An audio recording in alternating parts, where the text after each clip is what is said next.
I'll be there soon, okay? I love you.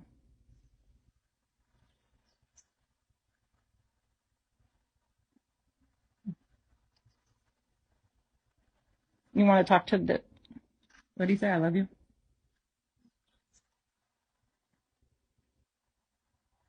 It's okay to cry. We got to remind you of that too. It is okay to cry.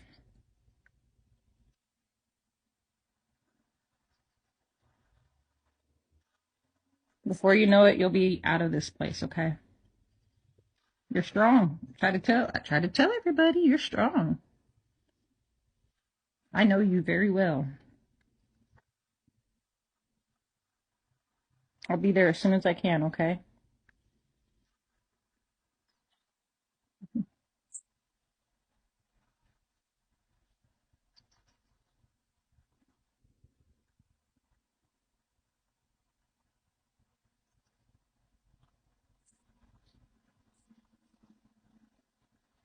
Your head itching. Don't worry, Mom. Don't stress out. Don't worry. Everything's gonna be okay. Hey, no stressing. I'm coming. There's nothing else for you to stress about, okay? You know how we get down.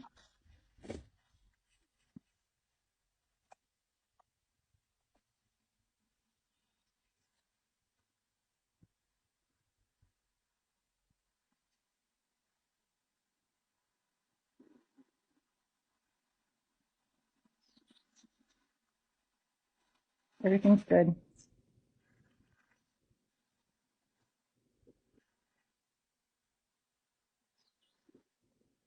Mama, can you tell Imani to come here?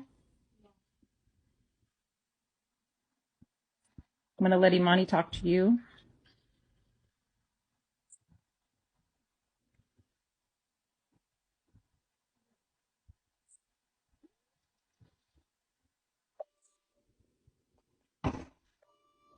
Oh, I hate this alarm system. It beeps every second they move a door. I need to put it on the fridge in the pantry.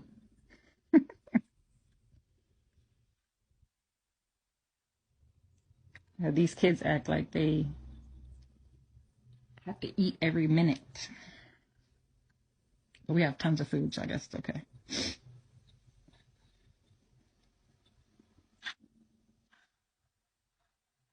Mama went to get Imani outside real quick. She had herself a friend, which was great. Because then she stays outside. It is July 3rd, 2023, at about 5 p.m. And Iman has just woken up from a nightmare in tears. This is called PTSD. Adult Protective Services just left a couple days ago. Ever since then, he's been a mess. I just want to make sure we record this because this isn't fair. If anybody doesn't know about her story, Imam was kidnapped, thrown in a nursing home against his will, and held there for 10 months while he just rot from the inside out. He is now dying from those infections that he caught in that nursing home because they were not curing them the right way or doing them at all. And he came home with bed sores, really bad condition. They broke his leg. His hips and his spine are misaligned when they weren't before the accident or after the accident. They wouldn't even let him call his children. It was crazy. So if you guys don't know our story, Emma was thrown in a nursing home against his will and left for dead. This story used to be way bigger. This is me just cleaning it up like I normally do, doing just wound care like always. You can see that the fresh skin is coming back again. That's how big it used to be when I first got him home, and it was also green. This is amazing, and it works really well with closing wounds. This is just me applying the wound, or the cream to the wound. And then I will also be placing silver inside of that, or inside of the wound. And that cream kind of like, helps it stick, just like honey does as well. And then next you're going to see that I get the honey out. Manuka honey. And put that on the wound as well. Then I put on the silver. And then just put the bandage on it and you're done. It's looking so much better though. I'm proud of all of the success we've made. I love you, Iman. My son's a victim of sexual assault of Ashanti Marie Steaton, who's my husband's brother, which caused my husband to be abducted by his sisters to try and silence my son. I mean, and they couldn't even make sure he was taken care of. Look at this. This is severe neglect. Look at this. Look at his body. Look at all the dots all over from not being washed. Look at this breakdown of his skin. They just left him to suffer. They didn't care about their brother. Look at him starved with his ribs protruding out because he's starved. Wait till you see this next part. He didn't even use the feeding tube and they didn't even flush it. This is how I got my husband back. This is the condition that his sisters allowed him to be in and blocked me from protecting him. I could have been there every day protecting him. He's sleeping on the floor. He's a fall risk because they can't watch him. This is when I healed. This is when they did it. The other one's when I healed it. This is partial in the beginning. What you over here eating? You eating more chocolate? You think you're done by now? So, Iman has severe UTIs that turn sepsis real fast. They're not going away, they're getting worse. It's from him being a petri dish, laying in the nursing home against his will. My son asked me to swallow my pride. He's 20 years old, taking care of three children, a girlfriend most of the time, and me and his father, because I can't work, so he has to work every single day doing DoorDash, and he's in therapy. He told me today that he's going to have to quit therapy because he does not have time. So call me a beggar, call me whatever you guys want, but I need help. We need help, so I'm going to put my Cash App up, and I'm also going to show you guys the evidence of us having a massage therapist come here for $50 a session. Come to our home, bring everything that he needs to take care of Iman. He thinks that he can help with at least the pain. Iman deserves that. So if you guys can help by donating to our Cash App, even $1 is amazing. Half the time we're barely eating here. It's crazy how bad it is. And with the sisters doing what they did, I can't leave my husband's sight. He won't let me. The kids have to call me. So if you have it on your heart to even give $1, here's our Venmo. This is our Cash App. Again, please don't feel guilty if you can't. I know you guys all support us regardless. It has nothing to do with that. This is if people have something to give. Please don't break your pockets for any of us, but we really appreciate everybody helping us if you can, and supporting us for a second until we can get to this next level, because Iman's only getting sicker.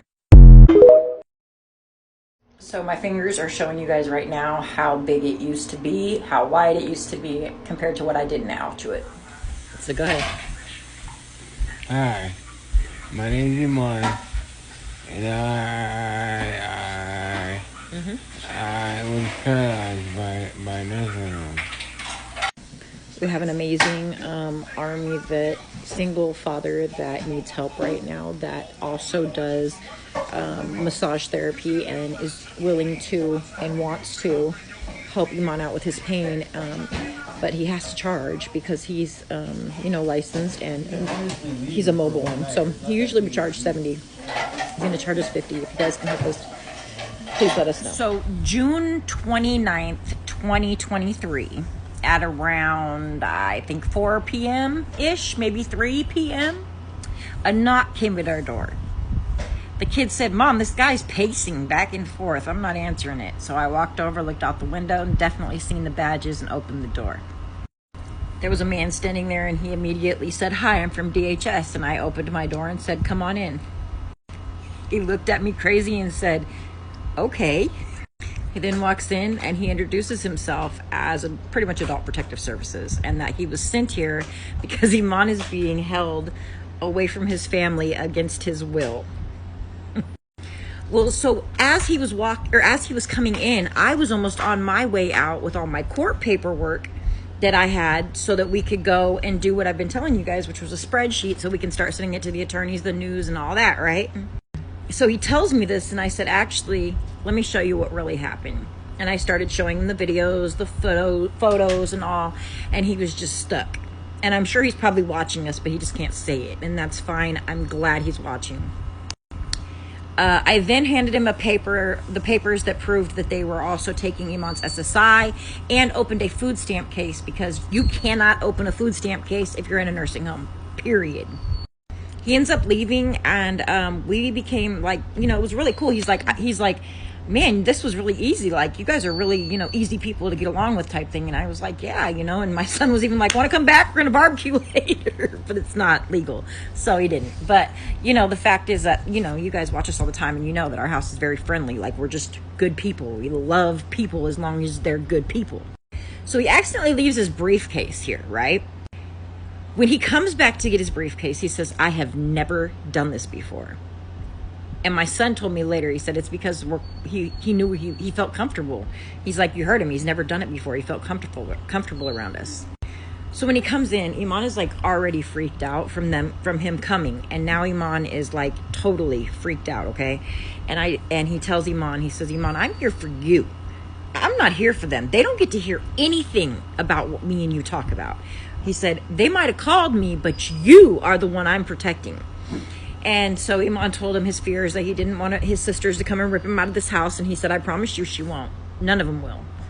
Okay, so an hour later, I get the phone call from the detective, which I already knew that KK was about to get arrested, Ashante Marie Steaton. And he calls me and he says, I can't figure out, I can't get him picked up right now because it's almost 4th of July and nobody's answering the phone. So it might take another week. I said, let me call you back. Called him, gave him the information, also gave him the bail bondsman, found out that KK was on ankle from the bail bondsman, not from the actual county, which is why the county was having such a problem finding him. So anyways, got him arrested within 2 hours. He was arrested on June 29th, 2023 at about 6 p.m. in Fresno, California. Now, they won't be showing his charges, but you can go look it up, Ashante Marie Steaton. I'll put the name right here. So, boom. It was just like karma just went bap, bap. Because now they opened a case on themselves when they sent it out Protective Services, which is great because I never even thought to ask them for that part. So now he's going to help me with a lot more that I need help with, because now he understands that he is advocating for Iman and that Iman was in danger with them. And not only that, God, he said, okay, so Monday when we go to the urologist, if the urologist says that that they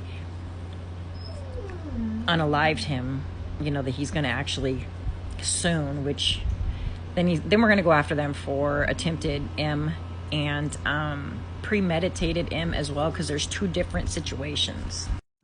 Okay, so next you're going to see when I got to tell the good news to the sisters. I'll have to cut some of it off. That KK is finally in custody for all of. That's all we got to say. We'll see you guys in court for kidnapping your brother and almost killing him twice. Have a great life, Boo. Guess what we did? Ashante is now. So, for a little bit of context, me and Iman have been together since we were 16 years old. We lived in Sacramento most of that time. Around 2020, his addiction became dangerous for our children's health and well-being. I had to make a decision that most parents are very scared to make. I had to separate from Iman in a different state and fix my babies. I arranged for Iman to go to a rehab, and he was doing well until he relapsed and was booted out. I never gave up offering Iman to have a sober life. April 1st, I was so sick, and I remember laying on the living room floor with the kids, and we were so sad, but we had no idea why. I called him on probably 100 times. I even texted him around 4 p.m. if he was okay. He couldn't respond, though, because he was lying on life support at Mercy San Juan all alone. The next day, I called his cousin, who was the last one to see him, and she said he was on life support, probably not going to make it. She wasn't sad. I felt like I died inside. We panicked within 15 minutes got ready and drove to Sacramento. I kept having to stop and puke. I was trying so hard not to lose it. So imagine how it broke me when I showed up and Iman's sisters, who I called to stay with him until I arrived, had money on their mind. The women who I knew as my sisters, deep in faith, were actually monsters. Everything Iman told me about his family smacked me in my face, and his life was literally in jeopardy. Iman was unable to speak until about May 16th, 2021, when Iman was crying for me. He told the nurse to switch his visits from me to come and stay with him until I took him home to Washington. Tasha Davis, his sister, texted me about 12 a.m. that night and told me, after I booked my flight, and told me that Iman did not want me there. He only wanted his kids, and so I needed to cancel my flight.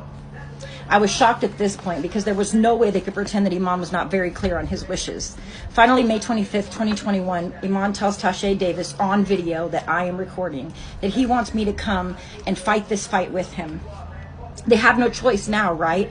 As I'm boarding my flight to Seattle to Sacramento, Lorene Haley, his stepsister, calls me to inform me that even though Iman is having secretions and still needing to be suctioned and is NPO, which means nothing by mouth, she has still given him a cup of water and left him unattended, even though the doctor had just previously explained the danger. Then Tasha Davis' sister texts me and tells me that even though I'm pulling in that day on the plane, I can't come by. Not until the next day. I was terrified because I couldn't trust the hospital, so I couldn't call them and tell them. I had to remain silent and knowing that he could die by aspiration. When I got there, Lorene was shoving her phone in my face to show me that her family had bailed out Ashante Marie Steaton out after sexually assaulting his own stepson for years. They knew he had done it because this had become an issue since 2015 when my godson came out and said the same thing. We are now up to 28 boys, including my sons. He touched mostly my friends' kids. For the next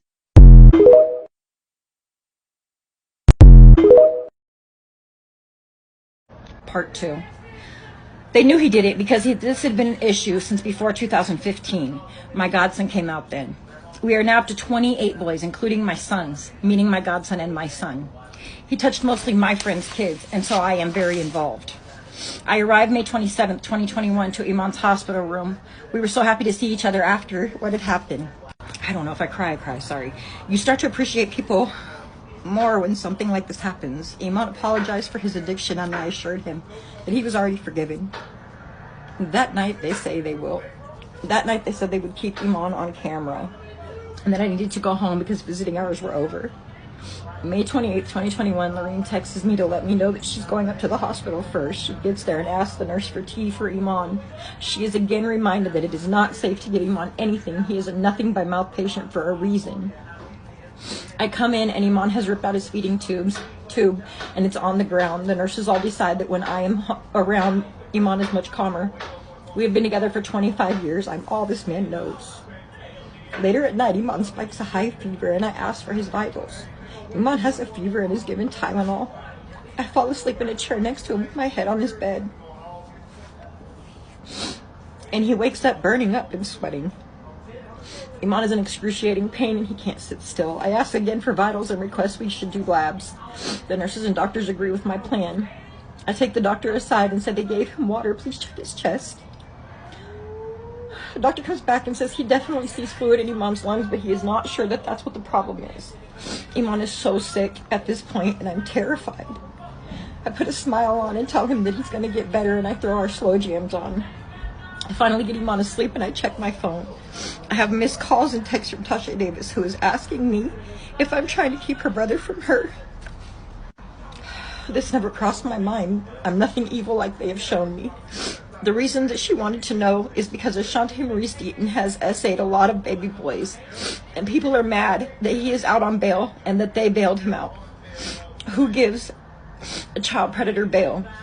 Tasha calls the hospital and forces Iman to speak to her. She tells him her older brother, that Tiffany, me, needs to leave and Lorene will visit the rest of the 30 minutes. Iman says no, she is my wife and my best friend.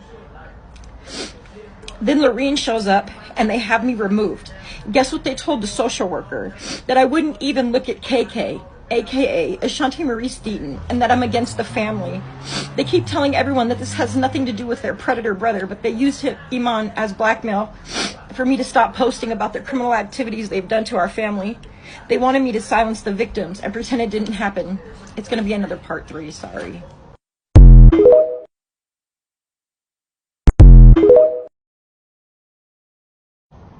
So this is part 3. If you've missed 2 and 1, please go back and watch that really quick. So prior to me ending the other one, we were talking about how The sisters were trying to silence me and the victims and pretend like their predator brother never touched 28 children. So, Iman was placed in a nursing home against his will, and our children were traumatized from June 6, 2021 to February 14th of 2022. Christine, which I believe is an admin at Windsor on Jesse Avenue in Sacramento, California, got together with Lori and Haley and confiscated my 11-year-old daughter's phone by threatening her that she would never see her father again if she did not hand it over. She was being followed around like she was in prison and was not allowed to say anything alone to her dad. She was able to see that Iman was not happy, and he was, that Iman was not only not happy, but was also being abused with food. While there, she witnessed Lorene make fun of Iman for not being able to use hot sauce on his food. The reason for him not being able to use hot sauce on his food was supposedly because he was diabetic. Iman's never been diabetic, and he's not diabetic now. It was a lie. The hot sauce was funny to her because the food was, my daughter said, looked like soup, and it was fish sticks. By the time Iman came home, he was just bones. He had a huge bed sore on his tailbone, one on his foot. His left leg, that was the only one he had left, was broken. His right leg is already amputated. He could have had a prosthetic, but they took that from him. He has had no therapy until I got him in 2022, and it was already too late. His muscles have died. His hips and spine are now misaligned when, after the accident, they were unremarkable.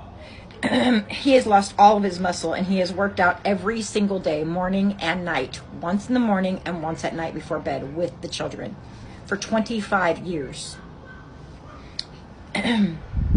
He can no longer sit up without assistance. He has also contracted many different multi-drug resistant infections that the doctors say will be the death of him. The infections Iman has require a lot of IV therapy, so a lot of in and out of the hospital and a lot of nurses in and out of our home. This is all scary for our children, and it's not fair.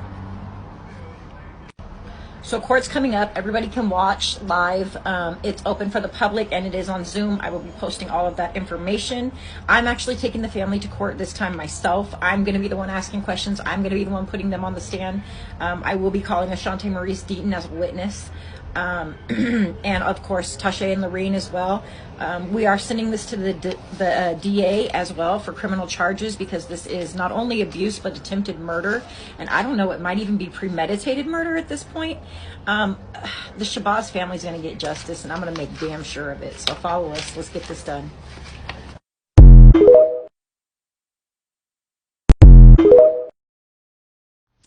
Okay, so I'm trying to see again who's from the old pages, who's from the new pages. Also, I need you guys to follow all of our other accounts. If you put Imans_Army in, you'll see all of our accounts pop up. If you're new here and you want to be a part of our army, which means helping the vulnerable adults not be abused and neglected anymore in nursing homes or anywhere else in the world, go ahead and put that you'd like to join Iman's Army. Or if you are already part of Iman's Army, then let us know. Don't forget to like, comment, and repost so we can get our story out there. April 1st, 2021, my husband was hit by a car on the freeway in Sacramento, California, while I resided in Washington State. I flew down immediately in my truck to be there for him when his sisters decided that because their grandma had just gotten $600,000 and did not have extensive injuries, that they would use Iman for the money as well. And so they immediately got an attorney, but the attorney wouldn't do anything unless they got me out the way. And so the attorney tried to talk me into being a millionaire for my husband's accident, when I already knew it wasn't going to happen. There was no money. He got hit on the freeway as a pedestrian. There was no money. His sisters kidnapped him and threw him in a nursing home. They held him against his will for 10 months while they starved him. And when I got to him, he was almost dead. My husband has no leg. He no longer has strength. And he is terrified when I am not in his face, because we have been together since we were 16 years old. And when he sees my face, he feels peace. When he sees my face, he knows he's safe. So, hey, I am so sorry that you have PTSD, but I am so happy that your story isn't nothing like ours, because it's a shitty situation. And there's way more to the story, but you can always go find that on my page.